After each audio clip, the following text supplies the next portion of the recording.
నియోజకవర్గంలో అన్నా క్యాంటీన్ను పునఃప్రారంభించిన వల్లభనేని బాలశౌరి. కృష్ణా జిల్లా పెడన నియోజకవర్గం పెడనలో అన్నా క్యాంటీన్ ని పునఃప్రారంభించిన ఎంపీ వల్లభనేని బాలశౌరి మరియు కాగిత కృష్ణ ప్రసాద్, మాజీ ఎంపీ కొనకళ్ళ నారాయణ పెడన బస్టాండ్ సెంటర్లో అన్నా క్యాంటీన్ ని రిబ్బన్ కట్ చేసి ప్రారంభించారు. అల్పాహారాన్ని ప్రజలకు వడ్డించిన ఎంపీ బాలశౌరి మరియు కాగిత కృష్ణ ప్రసాద్. పోలవరం ప్రాజెక్టును ఒకటి కంప్లీట్ చేద్దాం.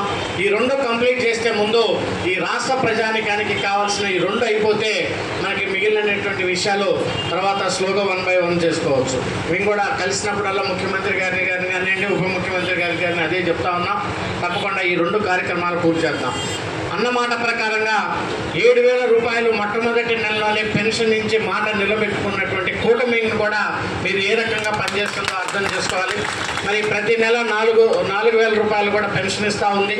మరి ఈ విషయాన్ని కూడా మీరు మరి గుర్తుంచుకోవాలని చెప్పేసి సందర్భంగా తెలియజేసుకుంటూ ఇంకా చాలా కార్యక్రమాలు ఉన్నాయి. ఎమ్మెల్యే గారు ఉంటారు.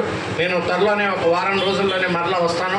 వచ్చినప్పుడు కొన్ని విలేజెస్ కూడా మరి విజిట్ చేద్దామని చెప్పేసి ఎమ్మెల్యే గారితో చెప్పాం. మండలానికి ఒక విలేజ్ తప్పకుండా చేసి అక్కడ ఉన్నటువంటి స్థానిక నాయకులందరినీ ఆ విలేజ్లో కూర్చొని ఆ సమస్య, ఆ మండలంలో ఉన్నటువంటి సమస్యలు ఏదైతే ఉన్నాయో వాటిలన్నింటి మీద మరి చర్చించుకొని మనందరం కూర్చొని చర్చించుకొని 1 by 1 ఆ సమస్యలన్నింటినీ కూడా పరిష్కారం కనుగొందామని చెప్పేసి తెలియజేసుకుంటూ మరి ఒకసారి ఈ అన్నా క్యాంటీన్ ఓపెనింగ్ శుభ సందర్భంగా మీరు ఇచ్చేసినటువంటి అందరికీ కూడా నా హృదయపూర్వక ధన్యవాదాలు. హాస్పిటల్లో అప్పుడు ఓపెనింగ్కి వెళ్ళాం. హాస్పిటల్ అయితే బ్రహ్మాండంగా ఉంది, కానీ అది బండుమల్లి పక్కనే ఉంటుంది. యాక్చువల్గా గుర్తువేన మండలం, కానీ అక్కడ దాంట్లో ఎక్విప్మెంట్ లేవు.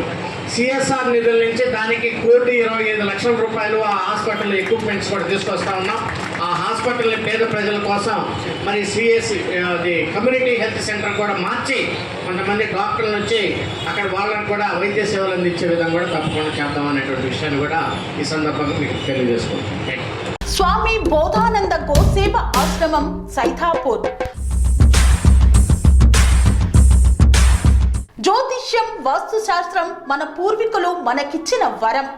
దుర్గాదేవి, కాలభైరవ ఉపాసనతో వాక్సిద్ధి పొందిన శ్రీ శ్రీ బోధానందగిరి స్వామివారు మీకు ఎలాంటి సమస్యలున్నా, వాటిలో ముఖ్యంగా ధన నష్టం, ఆరోగ్య నష్టం, భార్యాభర్తల మధ్య గొడవలు, ప్రేమించుకున్న వారు దూరం అవడం, ఎన్ని సంబంధాలు వచ్చినా పెళ్లి ముడి పడకపోవడం, రోడ్డు ప్రమాదాలు, అప్పుల బాధలు, వ్యవసాయంలో నష్టాలు, పెద్దల మాట పిల్లలు వినకపోవడం, ఆరోగ్య శాంతి, గృహశాంతి, మనశ్శాంతి లేకపోవడం, ఇలాంటి సమస్యలు ఉన్నట్లయితే ఒక్కసారి స్వామీజీని కలవండి. మీ సమస్యలకు తగిన పరిష్కారాన్ని పొందండి. అంతేకాక అన్ని రకాల వ్యాధులకు గోపంచగవ్య మరియు మూలికా వైద్యం చేయబడును. నమ్మకంతో రండి, ఆయురారోగ్యాలతో వర్ధిల్లండి. మా అడ్రస్ స్వామి బోధానంద గోసేవ ఆశ్రమం, సైథాపూర్, వీరభద్రస్వామి గుడి దగ్గర, యాదగిరిగుట్ట. సంప్రదించవలసిన నెంబర్ 9849213754 మరియు 9618034138.